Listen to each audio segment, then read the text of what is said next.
Okay.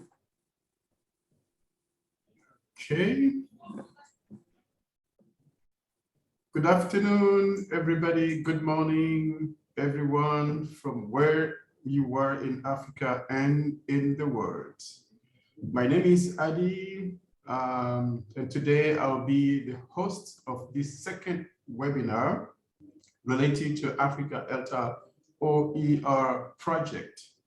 We are grateful to such great enthusiasm for this groundbreaking project for African teachers. Before we begin, maybe as we usually do, please use 1 minute, the next minute, to say hello to your friends around the world in the chat box. And as you're doing already, and say where you are from, and okay, you can see, okay, a lot of people from Angola, from Buenos Aires, Kenya, Nigeria, Senegal, Cameroon. All right, Nepal, fantastic, great. And thank you very much, our wonderful panelists. I didn't forget you, believe me. Yes, because you're gonna have all the time to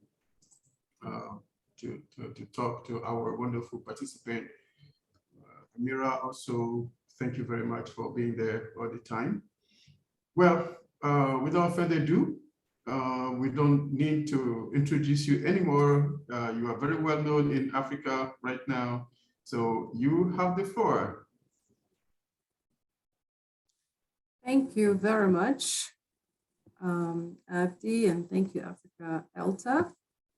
I will start by sharing my screen here for sharing to start. Greetings, everybody, that you're here with us today, that you were with us last time, whether new or you were there last time. Greetings to you. And also we have 375 participants for today's session. So if you're watching the recording, also greeting to you, and we hope that you'll find this useful. Can you see my screen? Yes. All right, now over to Sharon. Sorry, I have a printer making noises in the background, so hopefully you can't hear that. It's good to see everybody again today. This is just a slide reviewing some of our results that we got last week when we shared a Google form about OER. And what we found last week from the feedback that you gave us was that you are looking to use OER to find inspiration, to create your own materials. I can definitely understand that. That's why I like them. The second reason that you wanted them was just to access your basic English language teaching materials that you need to teach for your class. And the third reason was to access materials that are more suitable for your students. So what I want to point out from what we learned from you from last week is that reasons 1 and 3 deal directly with what we're talking about today. And that is the need for adapting and creating materials for our specific teaching context and our specific student populations.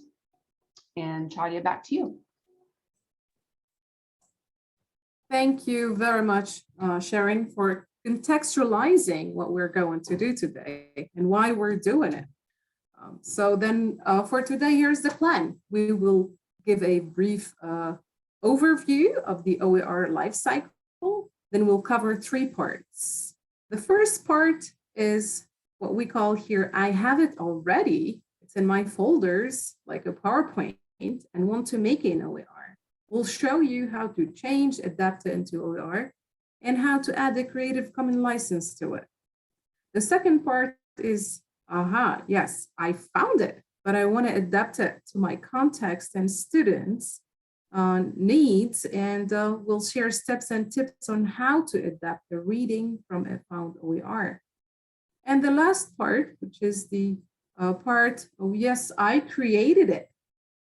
And we'll show you how to create an OER, meaning the process, and also how to create a collaborative OER assignment involving students here from the students and teacher collaboration in making an assignment in OER. So here's the OER life cycle. When we talk about OER, it's really about a whole process and a life cycle. And here's the cycle, as you can see in this slide. Last week, we introduced you all the idea of open educational resources, specifically what they are and how to find them, as you can see here in the first part of the cycle. However, finding and using, as you can see in the green circles, are only two parts of the full life cycle of open educational resources, which is this one: to find, to adapt, meaning adapt the resource to suit your classroom, to use these resources and assist students' learning, to refine the resources, and to share eventually your version of the resource on an open platform. So if you only find and use OER, you're not really taking full advantage of the openness of the open educational resource. Ideally, what we really want to do with OER is want you to modify it, yeah, and we talked about it, adapting and refining, and then after that, we want you to reshare with the larger educational community. So we want to build a collection here at Africa ELTA of localized open educational resources that are more suitable to the learners in your context. But we can only do that if educators like you contribute to the OER bank of resources. Let's move now to the fun part. I'm sure many of you are waiting for the how to do. Come on, just show us, all right? And the first example, I have it as Sharon is going to show you that. Over to you.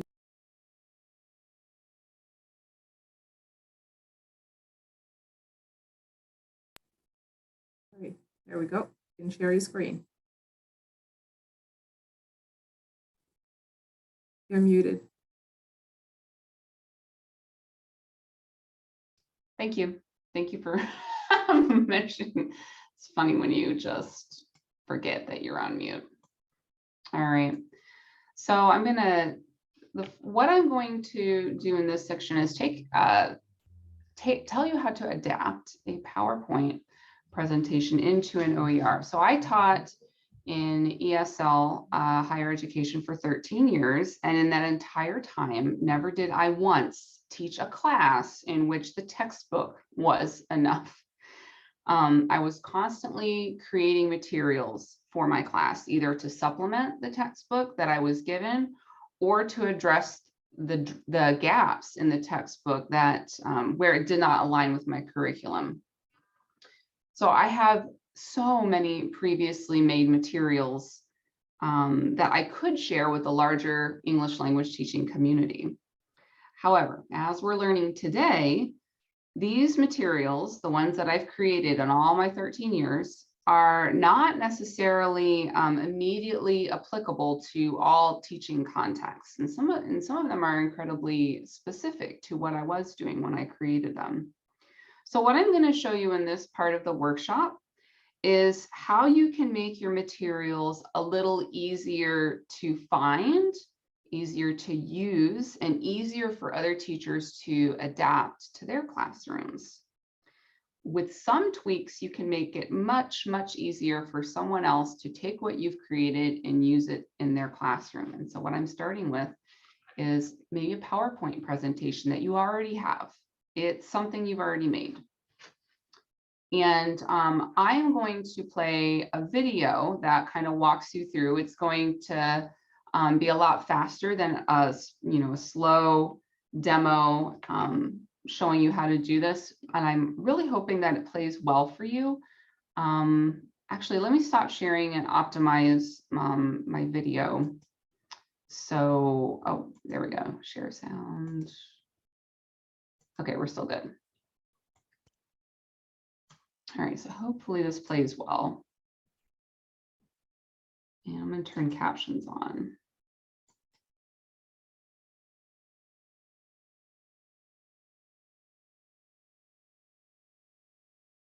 Okay, I'm going to show you how to turn a PowerPoint lesson that you've made for a class into an open educational resource that any other teacher can download and modify and use in their class.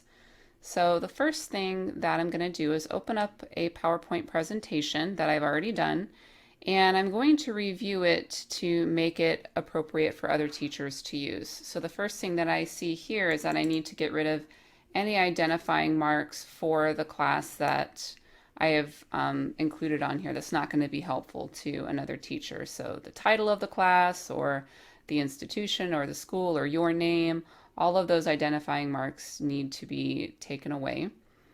The next thing that I'm going to look at is I noticed that I don't have any learning outcomes yet, and those are pretty important for someone who's looking at this fresh. So I'm going to add a slide here to do that.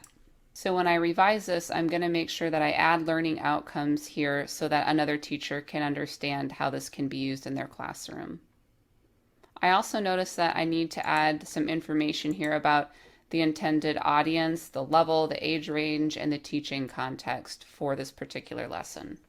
So I'll make sure to add that information here as I am doing my revisions. So now I'm going to do a quick overview of my slides to make sure that my content and my practice are balanced. So I see I have, interesting. I know this is about sentences too. So what I need to do here is add another slide that gives an overview of everything that's within this lesson so a teacher can easily see that. All right, so content and practice, making sure that they're balanced. So I see that here's content, more content, a key point, and then here I have a practice slide. So how about, I have about 3 to 5 slides of content, then I have a practice slide, then I have another overview slide, some content, and then another practice slide, although I'm noticing that I used a different heading on this one, so I need to make sure that that is the same as the last one. And I'm also reviewing my language here to make sure that my language is helpful to any teacher across the world. So I don't want anything too specific or too culturally specific that it can't be used by somebody else. These look okay. This one also needs to be changed. And then I see I have 2 more slides of content here. However, I'm noticing that these examples here are too specific. They deal too much with my specific institution. So I'm going to have to change those so they're more appropriate to use across cultures and across time. So I have a number of content and practice slides. But what I'm missing at the very end is some kind of final assessment for students to understand if they understood most of the main points in this presentation. So I'm going to make sure that I add that as well. I also need to make sure that I add a Creative Commons license to this so it's clear to other teachers that they're able to download and change and use this as they'd like. And I also need to add metadata. Okay, so I'm going to point out my changes that I've made here. I've added my proficiency level, my suggested age range, and my teaching context. And you can also see that I've included my Creative Commons license. Down here it includes my name and the kind of Creative Commons license that I'm using, which is the CC BY 4.0. And I also have that link so that if anyone is unsure about what that license means, that they can go to that link and see what they're able to do with it. I have my learning outcomes that are clearly defined. I've also added, instead of using the pictures that I had here before, those were not Creative Commons images. I couldn't find any that I really liked, so I decided to just use an icon here. You can use icons in PowerPoint by going to Insert and choosing Icons. There's lots of different icons that you can use without any problems. I chose to do the same thing here. I added an icon here. For that page where I had examples that were too specific, I used some more general language here that would apply to other people outside of my specific situation and context. And then finally down here at the end, I have my final assessment for students. I have clear directions about what they need to do. And then in the next slide, I have my example sentences. And then on a final slide, I have the answers for students to check themselves. And so at this point, I say that this is pretty ready to go to make it available for other teachers to use as an open educational resource. So I would make sure that you save it. And to add your metadata, you're going to go to more options, and then underneath tags, you're going to add any words or phrases that you think a teacher might be searching for to find this kind of content. And so there are the tags, the metadata that I've included for this particular presentation, so that when teachers are looking for this, they can easily find it in their search. When you're choosing what file type to save your PowerPoint presentation as, I recommend using PPTX. This will make sure that any other teacher who downloads this file will be able to go ahead and edit it and change things in the way that works best for them. So I hope that this was helpful for you to make your PowerPoint lessons into open educational resources for other teachers to use. It's such a great thing to do, and I highly encourage you to do it. Okay. Education is vital. It enriches our lives. Okay, sorry about that. I will put this link to that into the chat so you can look at it at a later time. These are the key takeaways from the video, just for your own reference. And we will share the slides again with you at the end of the presentation so you can have these to review at a later time. I want to walk you through how to add metadata to a presentation that you already have. That one I was modifying, and so the save options are one way to do it. Another way to do it is this way that I'm going to show you now. Let me drag the screen over, maybe. The other way that you can add metadata is by opening up your file, and then going into info, and then choosing properties right here, and clicking on advanced properties. And then you'll get this little text box. And this is where you add your title. This one is about a video assignment. And metadata would be under keywords. So for this particular PowerPoint, this is about e-learning. This is about instructional design. And I also want to make it about computer assisted language learning. And after I do that, I have my name. If you want to include your name, you press OK, and now tag, see where it says tags. Now your metadata is part of the save information for this file. And what that metadata is really important because it really helps people be able to locate the work once you've made it available for them to find. And I think that brings me to Chadia. Wonderful. Thank you so much, Sharon. Let me try it's a great example to show. Again, look at what you have in your folders. All teachers have something, already have them, and these are steps that you can follow. So thank you. So right now I'm going to share my screen again. And Sharon showed you how to turn her PowerPoint into an OER, the steps and the tips for that and the metadata. Now, the very last part is to add a license right? As Sharon mentioned in her PowerPoint.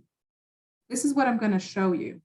Adding a license to an open educational resource is extremely important because without it, we wouldn't know what to do with the OER, whether to attribute, meaning give credit to the person who created it, like sharing, or to have the total freedom to use it as it is, as is the case with the CC0 public domain, without really worrying about anything, or be limited with some sort of, certain licenses here, no use for commercial purposes, as in CC BY, SA, non-commercial, NC 4.0. So really, the license is for you, right, to tell people what to do with the OER, and for them to know, right? Okay, how can I share, or am I allowed to use or edit or share alike after what I change, or what is it?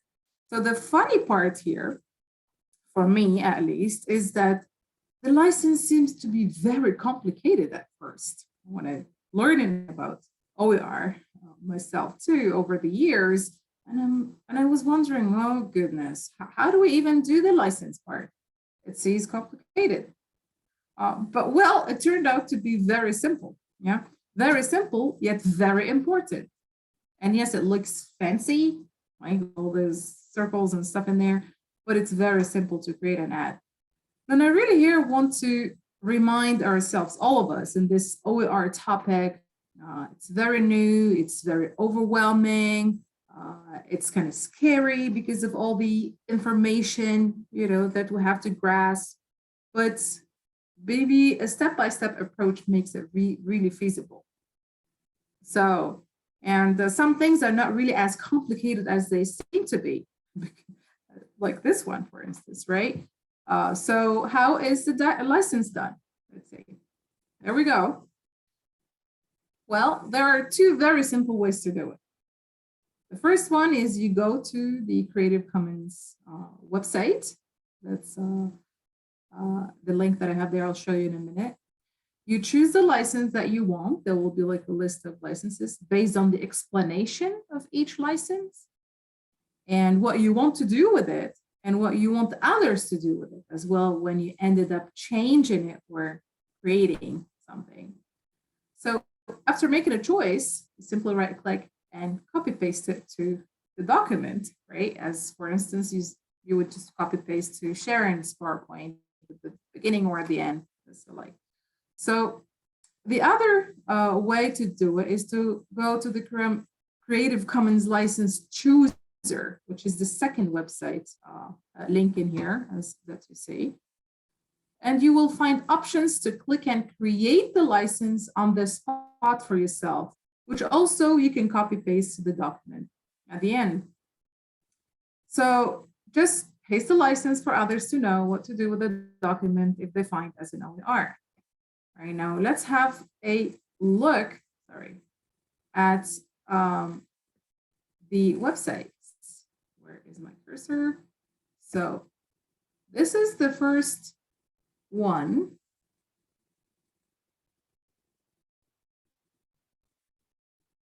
This is the first one. So you want to read about the licenses. Here are all the 6 different types of Creative Commons licenses. So you don't know what CC BY is, take your time, you read it. All right, here, if you want to choose that, if you want your PowerPoint, or Sharon, for instance, wants her PowerPoint to be reused, to distribute, remix, adapt, built on the material in any medium or format, as long as you mention Sharon is the creator, then she would choose this one. But if she wants the remix and the adaptation or the built up upon material, if you took her PowerPoint and you change all these other things, then you must use the license, the modified material under identical terms. Then she will use this one. So it's a little bit limiting compared to the first one, and so on. So the non-commercial part here is this license.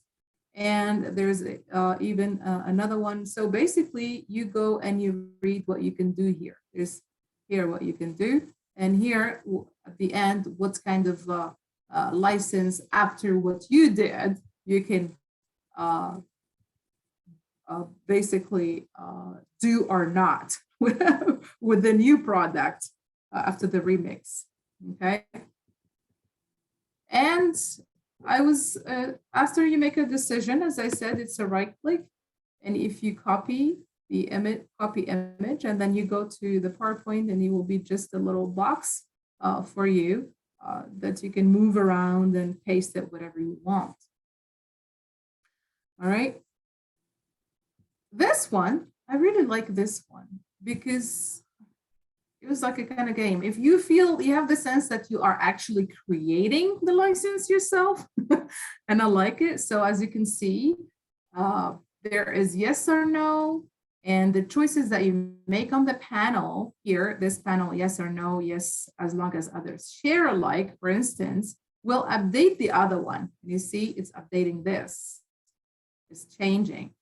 But if you're not sure, really, if you came across this particular website and you're not really sure, you went straight to this part without not the other page that I showed you that has all the explanation, right?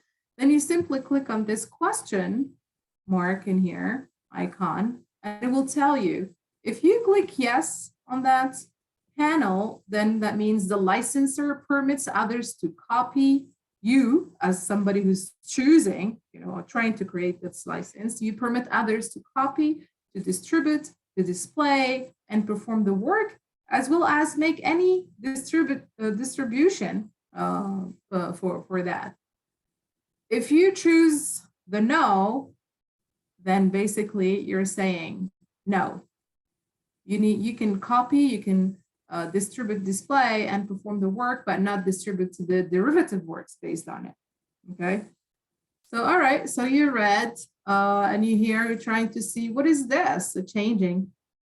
So you're not really sure. Is it a yes for the attribution CC by only, or is it a yes for the share alike attribution CC by share alike? You have these. Both of them are really good licenses because of this approved for works. See this green thingy?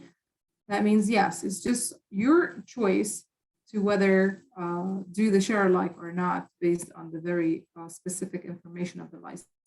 But if you choose no, then there we go. It's telling you, attention please type of thing here. This is not a free culture license because it is really kind of a limiting. So it's not really that recommended, but you want to see all this green approved license to make it really open. Okay. Yeah. So there we go. This is all about the licensing. You play with this little panel, you read a little bit, you make sure that you have this green icon here for like making 100% sure that it's approved. And then that the same, you pick that one that you created, like the type, if you do, for instance, the first one or the second, you copy paste it, right click, and you add it to your own material. And I believe that's all about it for creating the license. And this way, Sharon and I showed you an example of something that you already have, the steps and the tips that you will follow to turn it into OER, including adding the licenses. And now Charity will give you another example, which is something that you found and you want to change. Over to you, Charity. Thank you. I will stop sharing my screen.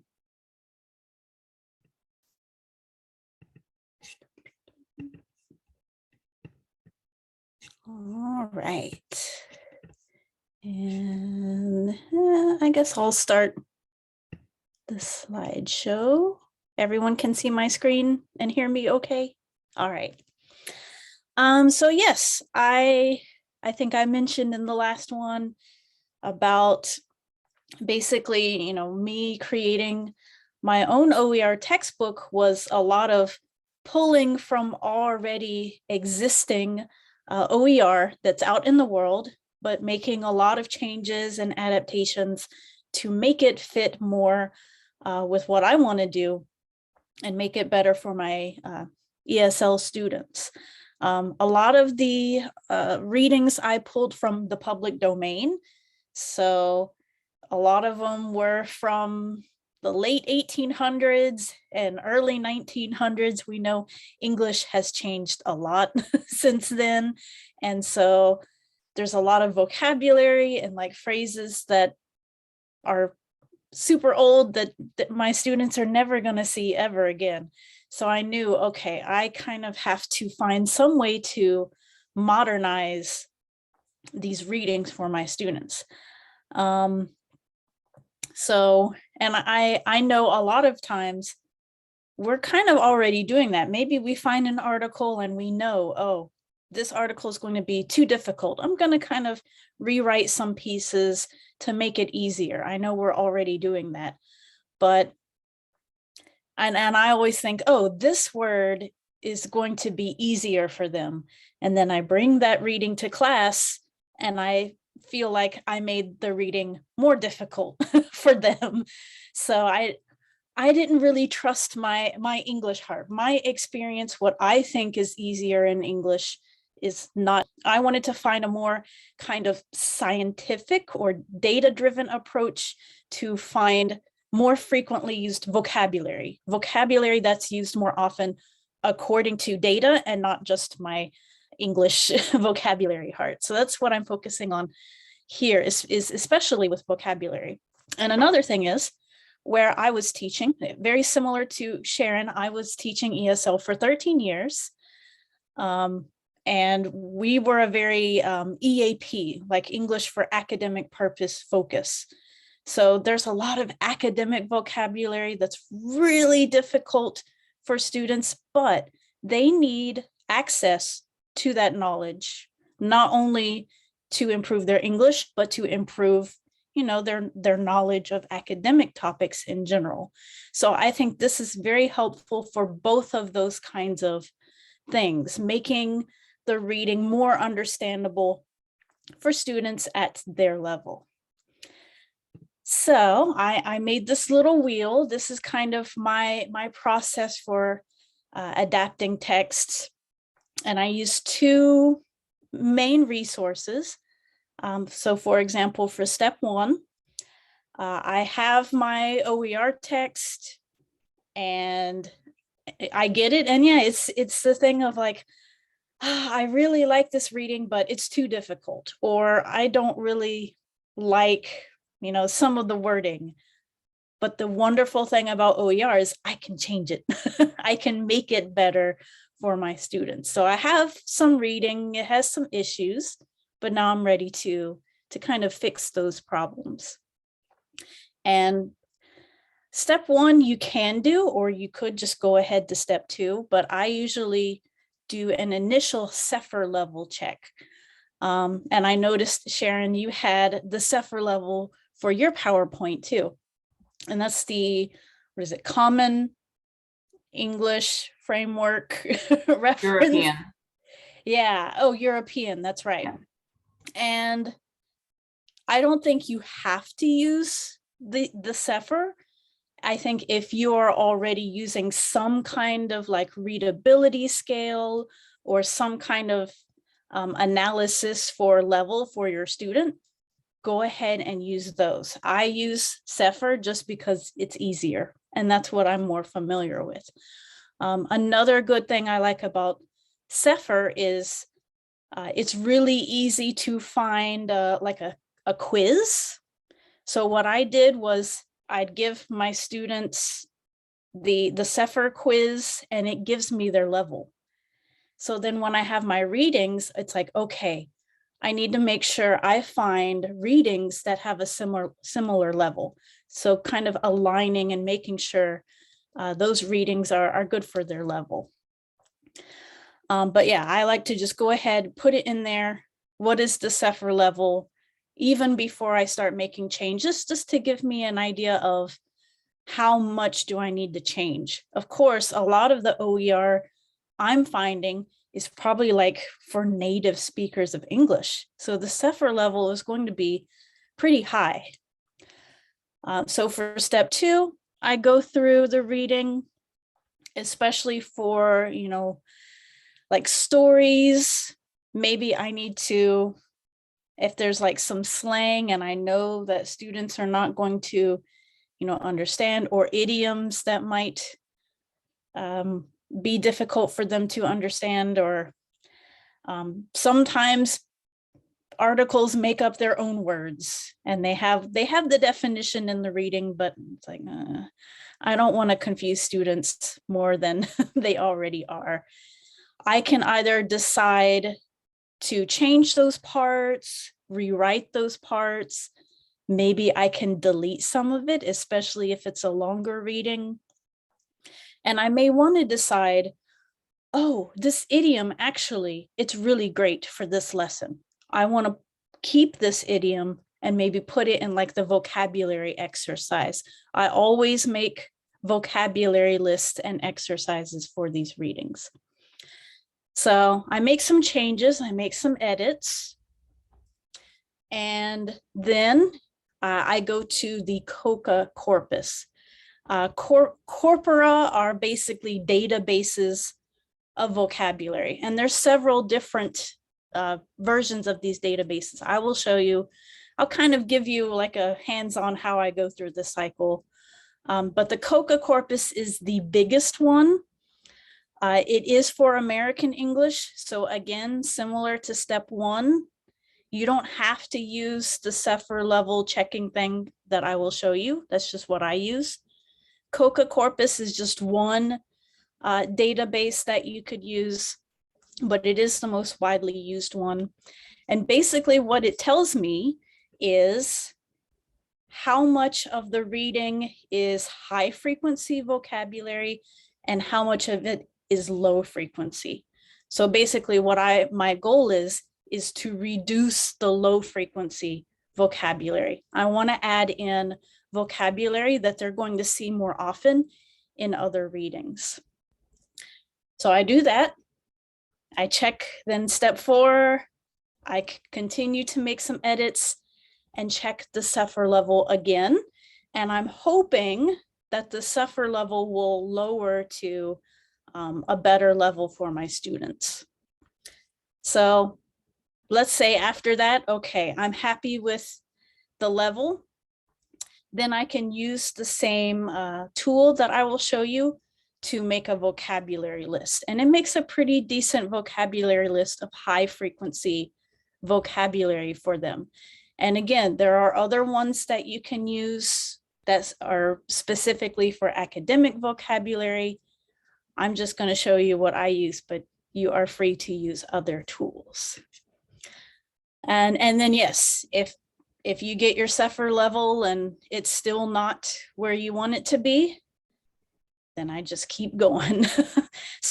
A lot of times also when I've written my own readings, again, I don't trust my own writing. I will still run it through, check the SEFR level, check the COCA corpus to see how can I improve it and make it more readable and understandable and have really good vocabulary to help improve my students' English. All right, I think I'll come back to this slide in a minute. I do also have a video of my process that I'll share in the chat, but I figured first it would just be better for me to show you firsthand with a short sample. So I found this article. I don't want to make you dizzy, but I found this article from United Nations University about Africa and climate change. So it's very academic. I'm definitely going to have to adapt this to make it easier for my students. And I went ahead and I made sure that it has a Creative Commons license. It is CC BY NC. So I'm just, for the purpose of practicing, I'm going to just take this paragraph and copy. I'm going to go to my Cepher level checker is this Road to Grammar. It also has one of those Cepher tests that I can give students to make sure they match up. But I like to use the text analysis tool. I'm just going to paste that in here, go to submit. Ooh, and yes, so Cepher level, I think A2 is like beginner, B1 is intermediate, B2 is probably advanced, and C1 and C2 are approaching like native speaker. So this article already is very difficult to read. So yeah, even if I'm teaching advanced, I would need to find some way to bring it down to the B2 level. And it gives some information about the text analyzer. It says, this is really good if you want to determine the approximate level of proficiency that a text is suitable for. And it makes a really good vocabulary list that I use. I give them a vocabulary exercise before they start reading so that they already have some idea of the topic and they've already got that vocabulary set before they even start the reading. So yeah, C2, that's a little harsh. There's a lot of changes we need to make. So I'm going to go to, well, maybe let's first look at, does it have any slang or idioms? And I think because it's an academic article, it's not going to have a lot of that. This is probably just, we got to do something with the vocabulary. So I'm going to go to the corpus of contemporary American English. If you click on this little arrow here, it will give you a list of all the other corpora that are out there. And they do have ones with different dialects, which I like. But yeah, COCA is the one that is one of the most popular ones to use. It is free. You do have to make an account. I think I'm already signed in. If you have like an educational email, it gives you more privileges, but you do have to make an account to use it. I go to this little box here, and this is where I'm going to copy and paste the text. And it's going to do some vocabulary analysis on the text. I'm going to paste that same paragraph in, go to search. And so here's where it tells me high frequency, mid frequency, and low frequency vocabulary. So 1 to 500, 49%, half of it, that's pretty good. 15% of it is kind of getting a little too difficult.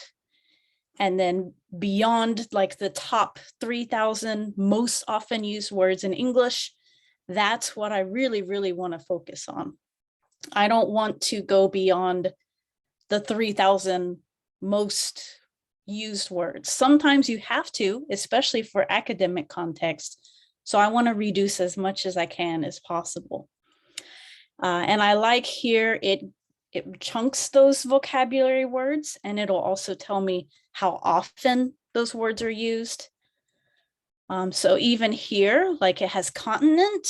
Well, I don't think there's any way I can replace the word continent, and it's used twice. So maybe that's going to be one of the words I put in my vocabulary list. But let's say, yeah, I see this, decreases. Okay, that looks like it. I feel like that's a pretty common word. Maybe dramatic. So what I can do is I can click on the different words. I'm going to click on dramatic. And then it's going to give me a lot of information about this one word. So over here, it does say that it's under 3,000, but it's kind of approaching. This number here is the frequency. What is like the ranking of this word? I also like, it shows me how is this word used in different fields?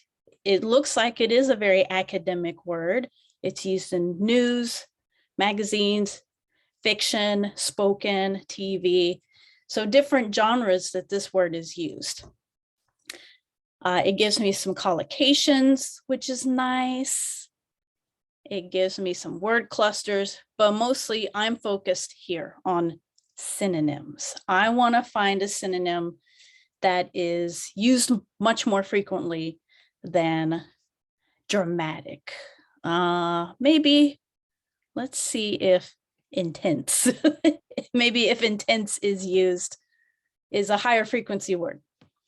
So I'm going to click on intense. Oh no, it's not. It looks like it's used even. Sometimes it's a little difficult.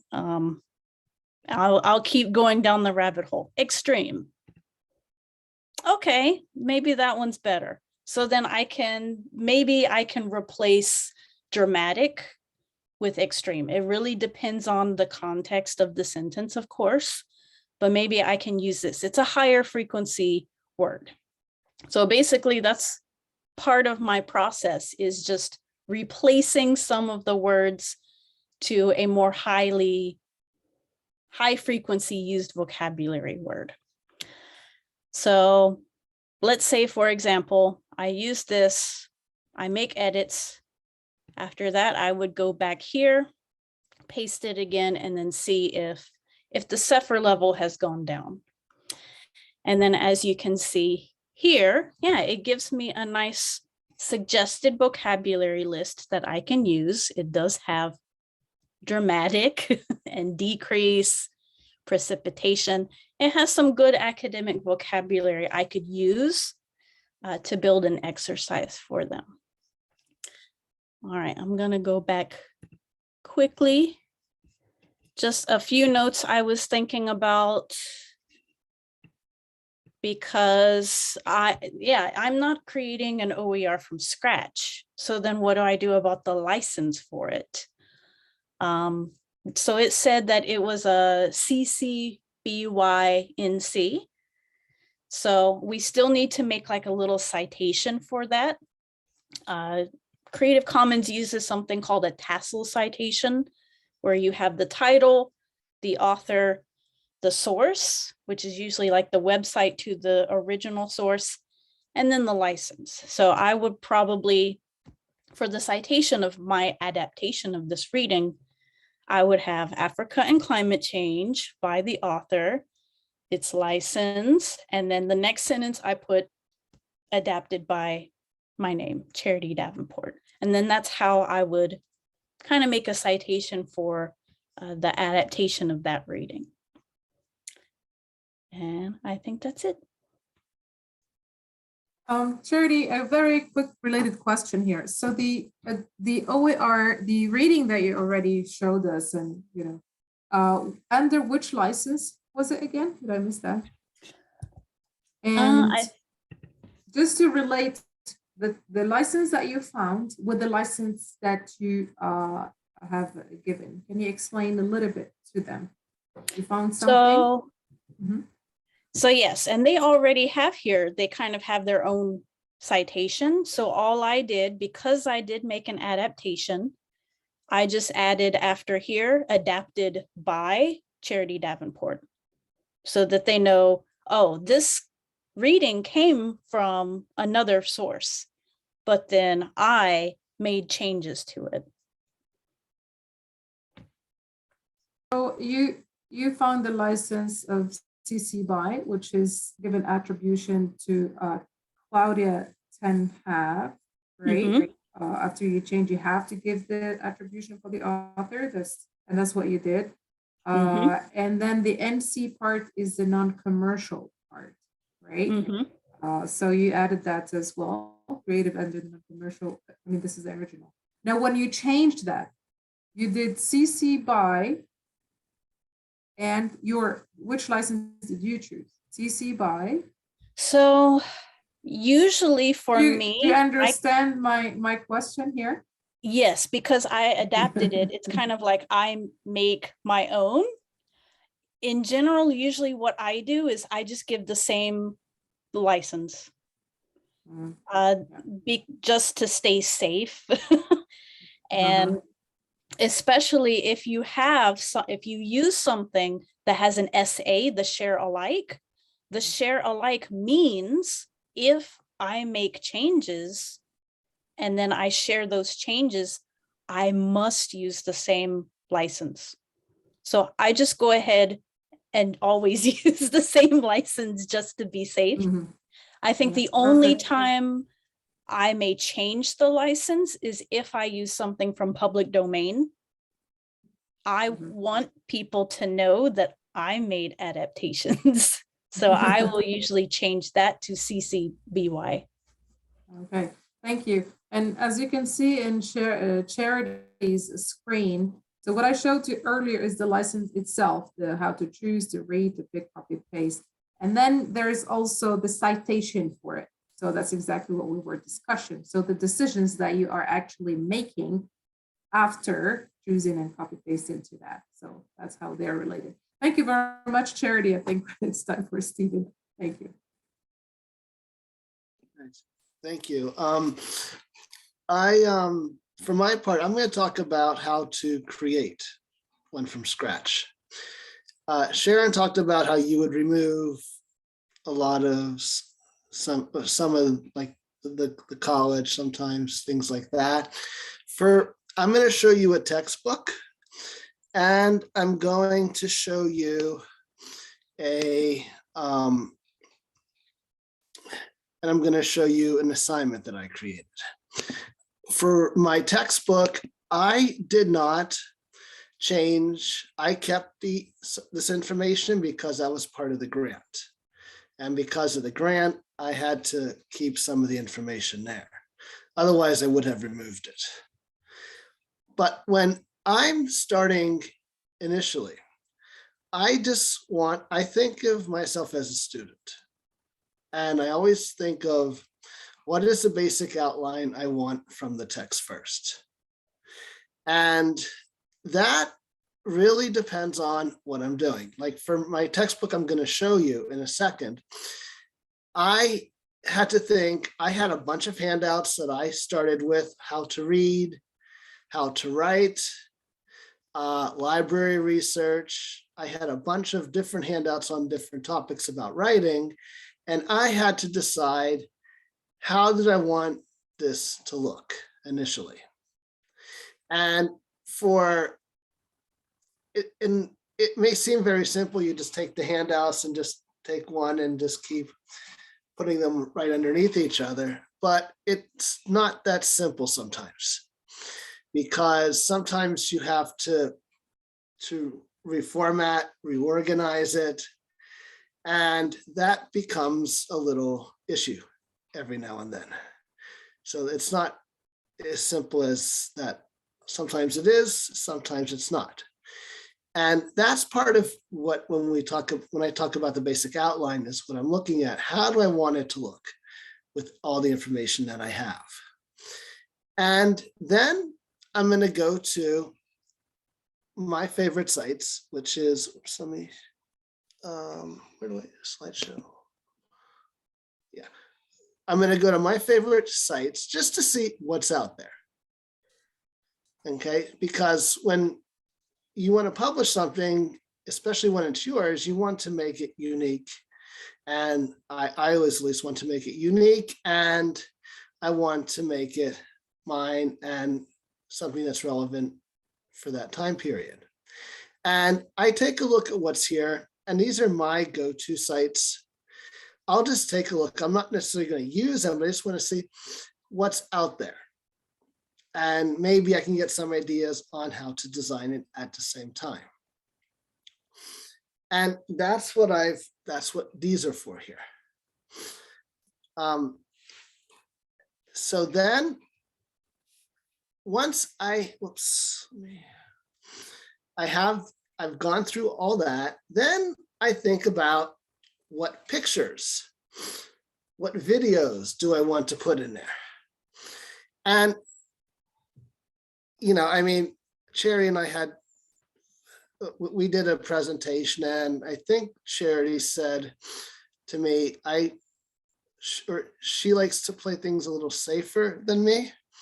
I think that was the terminology that you used, where I'm willing to go beyond public domain sometimes and really, and see what's out there a little bit more. And that's a little different, because once you start adding pictures and videos to it, now you've changed the format of the text. And this is where you have to be a little creative with text wrapping and things like that in Microsoft Word. And it changes the format of things. But the pictures and the text are very, very important, especially when we talk about the CC license. Because how you use whatever the pictures are, you have to follow those things. As a case in point, when as I'm part of the OER team at Pace University, and one of the things, one of the questions that was brought up was one of the professors used a picture from Google, and they did a reverse picture on it to see where it came from, and they could not find it. So they put just the image on. And later that day, they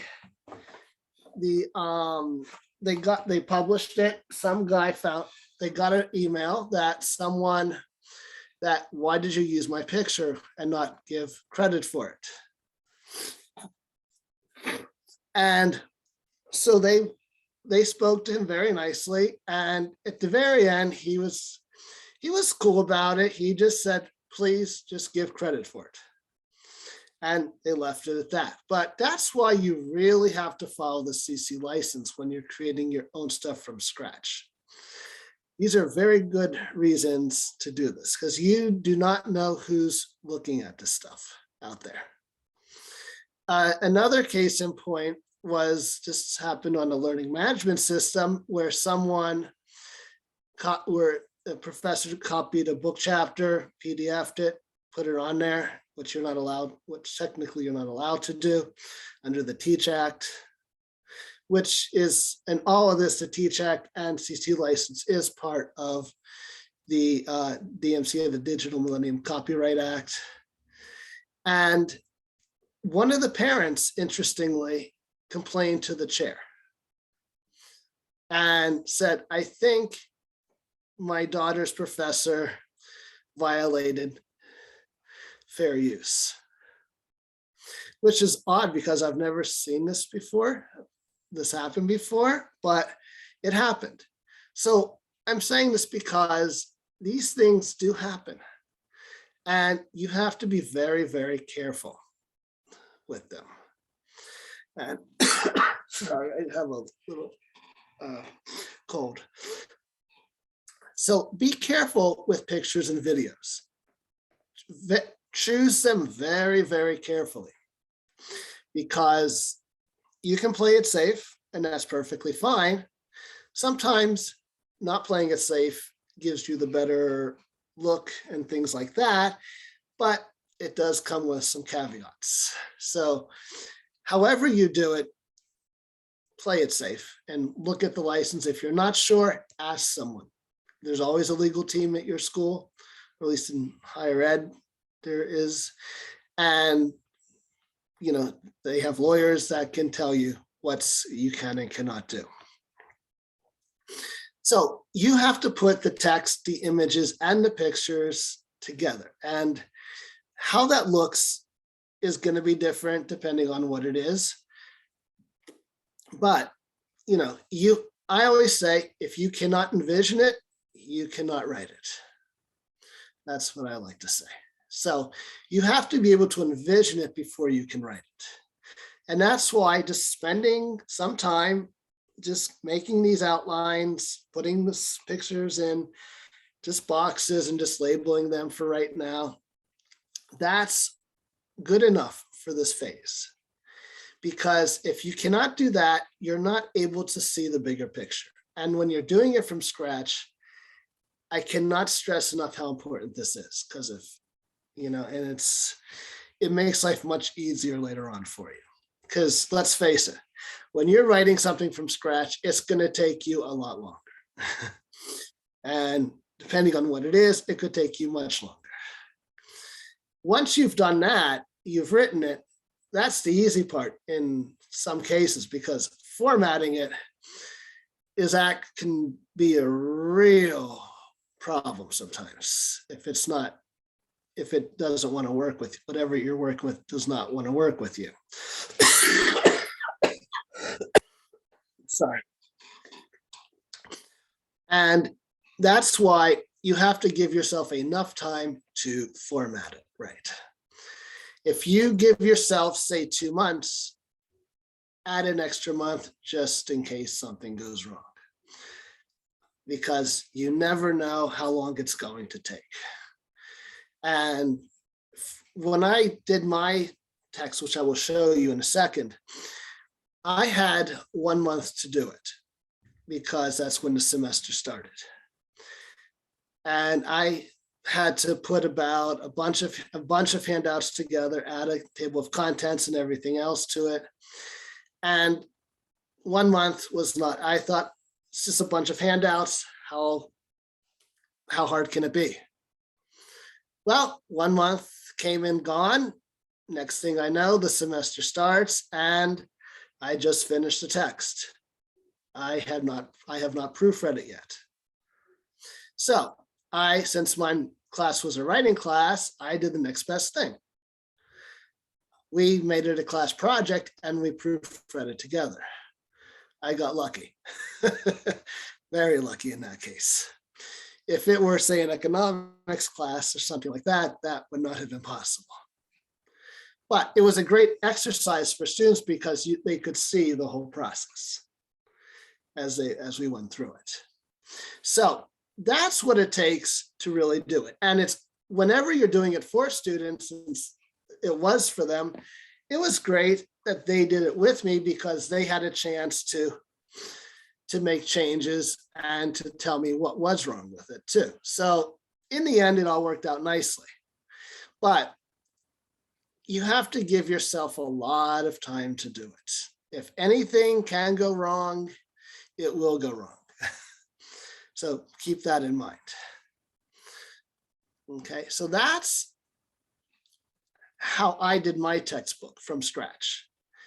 I had handouts from 6 years that I put together. And when I did that, it looks like this. Oops. This one. All right. Let me just pull it up here. Okay. Share screen. Can everyone see the screen? Okay, so this is my screen for my ePortfolio that I keep on there. And this is a digital badge that we've created at Pace University for those who create OER documents. And I'm going to show you the textbook first. So this is what we use at Pace, this system, and it gives you how many downloads, if you're at a university, and it tells you, it could even tell you how many abstract views, how many downloads, where the downloads are coming from, what countries, and things like that. It gives you the CC license here, and it gives you the authors as well with the proper citation.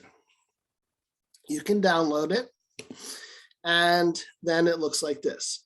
As with pictures, this was a picture of me on a whale watching trip because I have to follow copyright laws. So I chose something that was just a nice, calm Atlantic Ocean. And the far background is Far Rockaway, New York. So then you have to, not only do you have those handouts, you have to create a table of contents for everything. And sometimes, lining things up can be very, very difficult. And if you guys are familiar with grid lines in Microsoft Word, it's the easiest way to do this stuff is with grid lines when you start lining stuff up. In the view section under the menu bar, you have grid lines at the top, and it's very useful for doing this. And I highly recommend grid lines for many things. But then, as you can see here, this is a pretty lengthy document that I had to put together in a month. And this is the way it turned out. This was my course, just the handouts that I started with from over here. All of these were separate handouts, and formatting them was actually not as easy as I thought it was going to be honest with you. It took a lot more effort sometimes to reformat it than it did writing it. I mean, that was the reality of things. I just thought to myself, I should just written it from scratch rather than putting this all together sometimes. And Charity is smiling because I know she's been through this. And this is the feeling, these are the feelings that you have when you write one of these. They're not always nice feelings, but there are some nice feelings for doing this too. But I want everyone to keep that in mind. When you're writing one from scratch, it isn't always a pleasurable experience in every step of the way. But one of the things that I had to do was put an introduction to things which the handouts did not have, and then the syllabus, of course, here. And then just to make things a little more interesting, an overview of my method of writing, and then a little bit of my way of grading. There's a lot of freedom you have when you do this, but at the end of the day, you always want to make sure that everything is consistent. That's the one thing I want to emphasize here is consistency, so it looks right. If this is fonts, whatever font size this is, all headings must be the same font size, at least in my opinion, because it's consistent, it just looks better, more professional. Same thing with the spacing. It's a lot of it is about how consistent you are when you start formatting this stuff. And sometimes if you're working with different handouts, which was my problem, they weren't always the same. So if you don't do it from, when you do that, I had to put everything in it. Then I had to go back and fix some of it. It was a real mess at times, to be very honest with you. But I got through it. Sometimes I just took it out and rewrote the whole thing myself all over again. It was just much easier than reformatting it.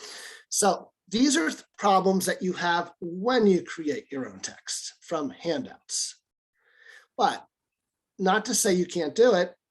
Sometimes you just have to see when it's easier to reformat it, when it's easier to rewrite things. Then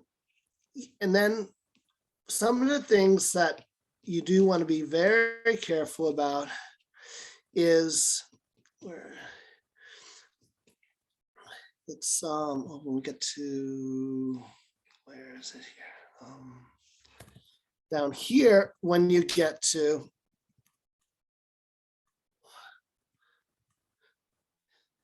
and actually, when you start doing things like these are my favorite things to do for editing and proofreading of this. This is really, and I love doing this, but this took a lot of work to really get it to look like this and to be consistent. And this was a whole handout in itself. And sometimes you got to break the handout up versus keeping it all together. For the sake of reading it, you don't want to just for having mercy on the reader, but also for the sake of presentation. So these are decisions that you have to make when you do it. Fortunately, this was a pretty simple, this part was pretty simple for me. But one of the things that was not always so simple was creating like some of these assignments here, and what pictures am I going to use? So at times, this assignment was about social media. So I figured the best thing to do is use my phone for this, something like this, go to my social media and just take a screenshot, just take a picture of it. It worked. No, there's no real name on there, so there's nothing to really worry about disclosing a name. So sometimes I had to do that. Other times I would need to just take, excuse me, for something like fake news, I would just take newspaper clippings and I would just take the titles and the paper and the name of the paper. So it depended on what I was doing. But since I wasn't using the article itself, just the title, I'm okay with that. At least I think I'm okay with that. So I wasn't using any of the actual text from the actual article. That's why I feel I'm okay with it, at least. Okay, so you have to make decisions where those pictures are coming from and how you want them to look. And then after all of this, if this wasn't enough, then I started taking pictures of things around me. Since we are doing ethics and laws, since Pace University is right across from City Hall Park, the main place for where the mayor lives, where the mayor does all his business, all the courthouse, the main courthouses, what better place to do it than right there? And all this is me. So I don't have to worry about copyrights. So you can go on the internet, use something that's public domain, but you can also take your own pictures. And I decided, for certain things, it was just easier to do it this way. But when you take pictures, since this is a very popular tourist attraction, you're always going to have people there. And trying to get the pictures without anybody there is not always easy because you have to wait until the right time when there is nobody there. And that sometimes took a while to get some pictures for that reason. But once you get it, it's pretty simple at that point. So these are things that I had to deal with when I wrote my textbook. I had to follow all the laws. I wanted to do most of the pictures myself. So I had to make the hard task of finding the places and the right times when there was nobody around. And in New York City, when you're dealing with certain places, that's very hard to do. So that's the way I created embedded some of the pictures in there. Then, once all that's over, this one I use for my ePortfolio. So I just took a screenshot. This is my ePortfolio. So I have absolutely all the rights to it. So I'm perfectly fine with that one. If it were somebody else's ePortfolio, I would need that person's permission to do that. And, so it really depends on what you're doing and what pictures you want. But remember, when somebody else is on that picture, you need that person's permission if you're going to put that on here. And, sometimes that takes a while to get. So, like when I was at a conference, an ePortfolio conference, and I wanted to put pictures of my student who went with me and who presented with me, I had to get her permission, the person who took the pictures permission, and the conference chair's permission to get that. And I think that took 2.5 weeks to get all that okayed. So these are things, when you're talking about pictures, you have to think about getting the permissions for some things. And then there's everything is, if you're gonna do, like, since I'm a very avid, I'm a duathlete, so I do duathlons. I use Peloton as one of the assignments, the exercise bike company. So I had one night when there was nobody there, grab a picture of it when you can. So these are things that I had to do just to get these pictures. So I know Cherry likes using public domain stuff, which is easier sometimes. But when you want your own pictures, it's not always easy to get them. And using public domain has its advantages. You don't have to worry about things. It's all right in front of you. Easy to get. But when you do your own, you got to do a little bit of extra work. So these are some of the challenges when you create your own text. And then you have appendices. You can't have a textbook without appendices. And this is where all those handouts, now you can put all those handouts as they are in the appendices. And this is where it was much easier. I didn't have to do any formatting of that, maybe a little bit of formatting, but I didn't have to go through a lot of that other stuff I did in the text above. And here we have the whole thing rather than it broken up in the text. This is much easier to do. It's just a matter of getting the right formatting right on for the headings and stuff. But the rest is very easy to do. These are the challenges that you have when you create your own book. How long did this take me? It took a month, 6 years of handouts, a month to put it together, a whole semester, 15 weeks with the students to proofread it.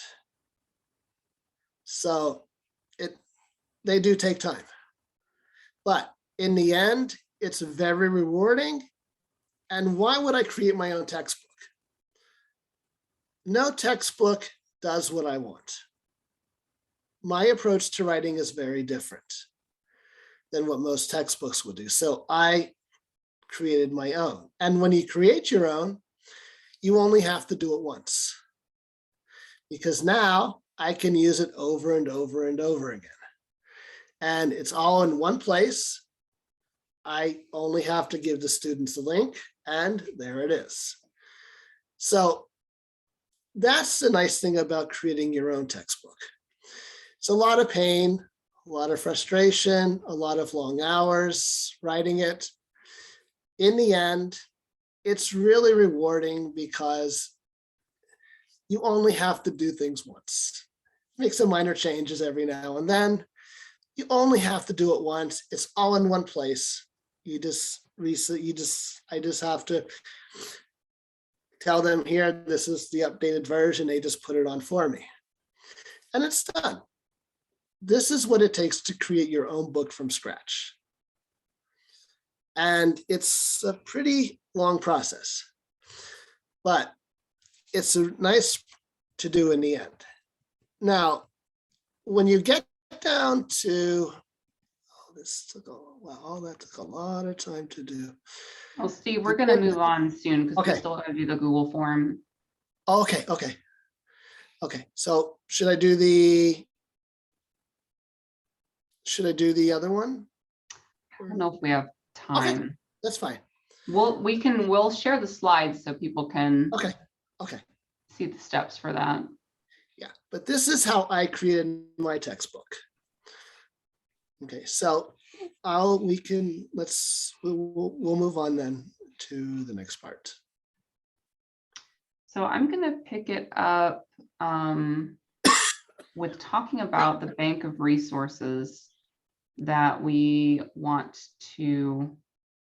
everybody to contribute to. Get on that. There we go. Screen two. Where's my notes? There we go. So our next step is for us to pilot the submission process and how we are going to review OER materials. So this is the follow-up to these 2 days of training about OER, what we've done last week and what we're doing today.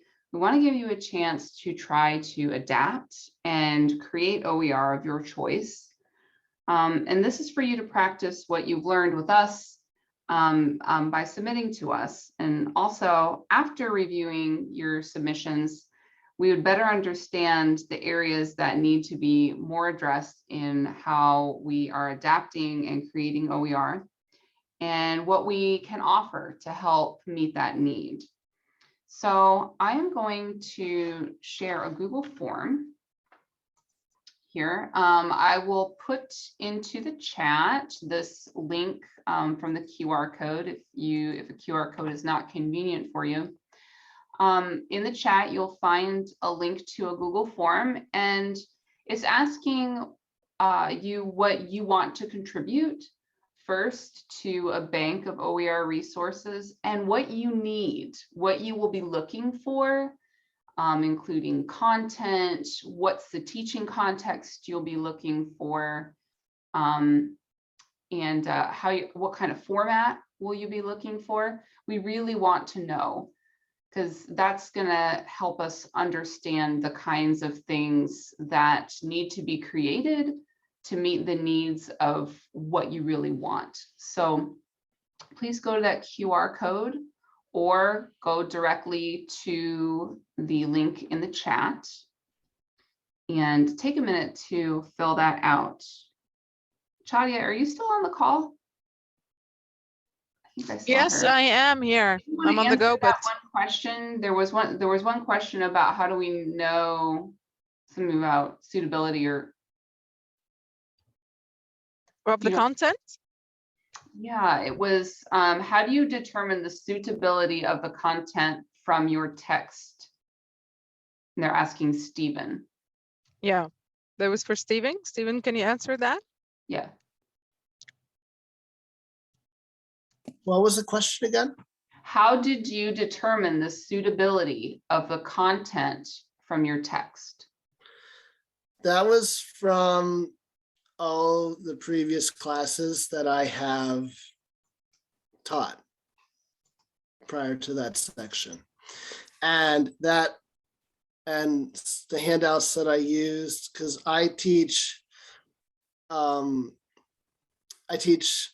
regular composition and ESL composition.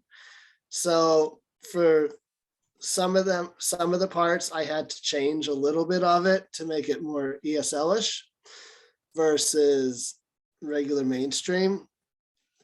So, but it was all about from all those previous classes that I've taught. And you just have to make minor changes, and also from the students too. They gave me feedback. Yeah. And I tell them, this is not an officially over and done with text. I'm still working to revise this, and I would like your input on it. So that's one of the easiest ways you could do that. Have your students tell you. While we're waiting for more responses, please do go ahead and do that Google form. And I want to show some results live if we can do that. We'll answer some questions while you're doing that. Another question is, Henry asks, what is the average level of an average ESL learner? And how do we raise or lower a text to the desired text level of the learner using the tools? Well, I don't think there's an average learner. Honestly, I think it really depends on who you're given, what you're working with. I mean, your average learner in your area is going to be very different than the people that I've been working with. But Charity's section of the presentation was all about adapting for vocabulary level.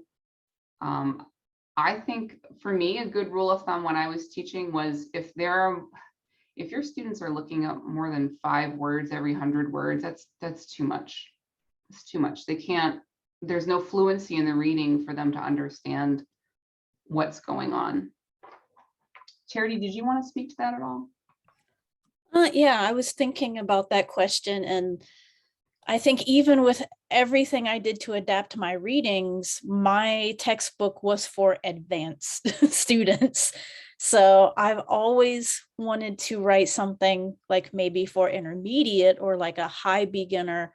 And when I think about that, I think there's no way that I can take like, like an article written for, speakers of English and use that corpus database to turn it into something for beginners. I would just have to rewrite it from scratch and then try to make sure I'm using more simplified English, but then still use those tools to check and make sure that I'm using high frequency vocabulary and that it's at the correct level. And I did want to add, for example, like let's say you want to bring in news articles, or I'm trying to think, mostly like news articles or basically anything that's nonfiction. If you make a summary of it in your own words, you can have the copyright of that information. You cannot copyright information. The only thing that's copyrighted is the written expression. The way that the original author wrote that, they have copyright, but they don't have, there's no copyright for ideas or events. So if you wanted, maybe you read an article about some really important event that happened in your country. And yeah, maybe it's in your native language. If you translate that and summarize it, make it easier for your students in English, you have copyright over your summary. That's basically what Wikipedia is, is everyone putting together their own summaries of information. So pictures, take your own pictures, you own that. When you make summaries or your own essays, articles that you have written, even if they're based on copyrighted articles, you own the copyright. Of course, you can't like make a summary of Harry Potter and then and then say you have a copyright, but nonfiction, you can definitely do that. Awesome. We have 15 responses now, so go ahead and keep working on that. And I'll go ahead and share my screen so we can see what people are starting to report. So for that first question, what do people want to share first? It looks like we're pretty split evenly on in thirds what people want to do. They want to adapt something they've already made so they can share it with others. They want to adapt something that they find, and they also want to create from scratch. So that's pretty awesome just to see that people have different preferences there. So this is really interesting when you're thinking about what to submit to this bank of resources. These are what people are asking for. People want first, at the top, we have 4 things that really stand out. People want textbooks. But if that's too involved for you, if you're not ready to start with that, people want slides.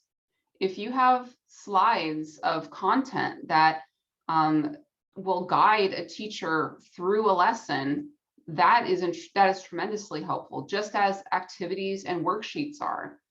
And right close, or actually the same as presentation slides, teachers want lesson plans. So those are our top needs from this particular group that we're talking to. And I bet they would be very similar if we got all 50 people in the room to submit a response. What type of content are people asking for? Our top 2, this is really interesting. English for specific purposes kind of left everything else in the dust. So I'm just curious if you would put in the chat, if you're one of those people, what is the specific purpose? Is it business? Is it tourism? Is it travel? I'm really interested in what English for specific purposes, what specific niche you would be looking at. And I also find it really interesting, culture and intercultural communication. That's absolutely a reflection of the times that we live in. We are in a very global society now. I'm not seeing any of the what kind of ESP you're looking for. So we'll go on to this last couple. Student population. We're seeing a lot of people have needs for basically ages 12 and up. Ages 12 to 18 is the biggest need for the people that have submitted responses. We're up to 21 now. And what is the most important need in OER? People are asking for it to be suitable to the learners. And that will happen if we get a lot of localized content. If we get people submitting things that are localized to your specific situation, it's going to be suitable for your learners. And then right behind that, it needs to be free and it needs to be editable are the other top needs in using OER. If you're still working on that, please do go ahead and finish. You don't have to stop. It is really, this is really useful information for us just to kind of know what people's needs are. I think that brings us to the end, doesn't it, Amira? I mean, we're at the end of our slides. Yeah. Tanya, I don't know if you want to say anything else or? Thank Okay. you. Just the floor for Amira and big thank you. Yeah, I'll have one question before letting you go.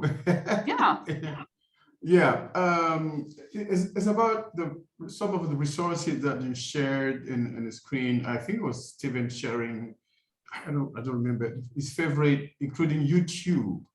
Yes. So YouTube or Google, I know some of my teachers use a lot of pictures from Google search, but not all of these pictures, some of them are copyrighted. So what is the possibility for teachers to search for, royalty free or CC open pictures on Google search?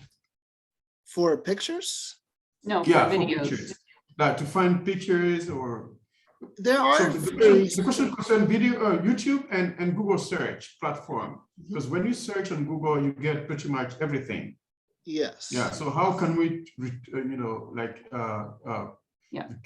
open Well, resources? What are usable in without if you Go ahead. Yeah. go ahead, yeah, Steven. Go ahead, So, Tanya. yeah, last week, our first training, actually, charity was showing how to find the CC license of the public domain and all of those different types and different forms of OER, including the pictures, the icons, the videos, the audio, all of them. So if they can revisit the recording and the slides, which we made CC by, so you can use them, change them, do whatever you want with them, but you'll find the information there. Okay. Fantastic. And Okay. Charity Great. also put it into the chat. The google.com/advanced search is where you can limit down to that certain license. Yeah. Awesome. But as for like YouTube, I mean, YouTube, you can use the whole thing. If you're looking at, say, a picture, like a motion picture, something where it's copyrighted, which you cannot, which is not OER, but it would be 3 minutes at most you could use.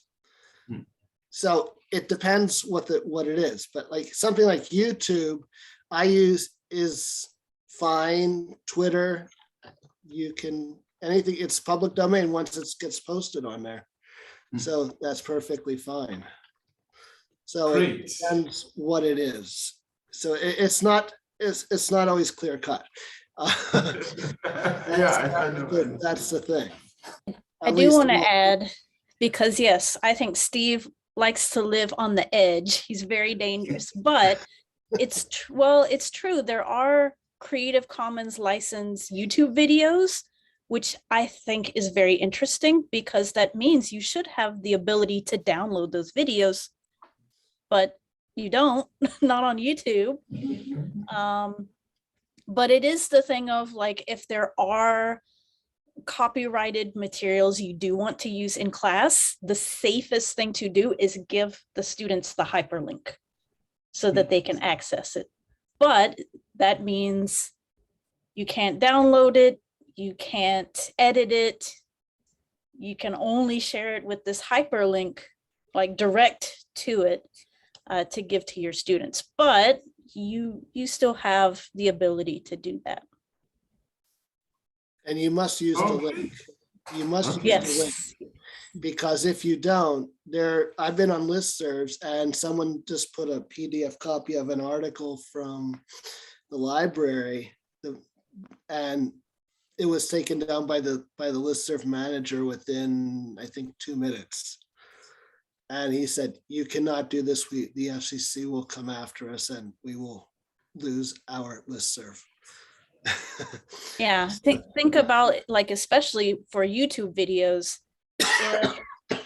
if you didn't give a direct link to that video, then that person's not getting their view count. You know, if they have ads, they're not getting, it's keeping them from getting recognition and money, which is against fair use. So a direct link is safe, but that's all you can do. You can't download a copy of it, you can't edit it, but you can still you can share that information directly from that source. Okay, so I think, no, I have a cold. I have a cold. Okay, so are we at the end? Yep. There are a lot of questions in the chat box. We've answered a lot of them. Some questions also in the Q&A, but I would encourage everybody to keep the communication, to keep the conversation going on our Facebook group and also our Africa ELTA Facebook page or WhatsApp group. We have a bunch of means of communication where we can keep the conversation going. If you need any help, please post your help or questions in one of our groups. Thank you very much. Can I just say something? Okay. For you? Okay, President. Okay. Okay, I just want to answer some of the questions from the audience, our members and teachers. Okay. Because some were asking about how to submit. I think Sharon already shared this on the slides, but I just want also to add that I would like to encourage all the teachers who attended today and last week to follow up. This is not the end of the training. This is only the beginning. And we are very excited at Africa ELTA to have started this training with you. As you all know that in our African context, we do need to work on our classroom materials, and all of you have amazing classroom materials. You always share in our teacher groups and during our events and conferences. So I would like to encourage all of you to consider sharing these also with a wider audience. What you need to do is to follow the steps that we learned during these 2-day sessions and to like create your own OER material and share it with us. We are there to support you, so we're not going to just like ask you to submit it and that's it, but we are there to support you in the process. We are going to review the submissions we are going to get with the help of our amazing speakers today, and also we are planning at Africa ELTA to launch a call for reviewers when we get more submissions that require more reviewers. So please consider this and look for more announcements in your emails. We are going to email everyone. We have 65 today and we had 65 last week, but we have more than 300 who registered for this training, and we are going to email all of them. We are aware of the connection issues we have in our context, so I'm sure many teachers want to attend. So we are going to share the recording with everyone and also follow up with an announcement to submit the resources. This is it, and thank you for our amazing speakers, Sharon, Shadia, Stephen, and Charity. We are very happy to do this with you and start it with you. And thank you, Adi, for moderating the session today as well. Thank you. Thanks, everyone. Have a great night. Thank you very much. Thank you. Bye-bye.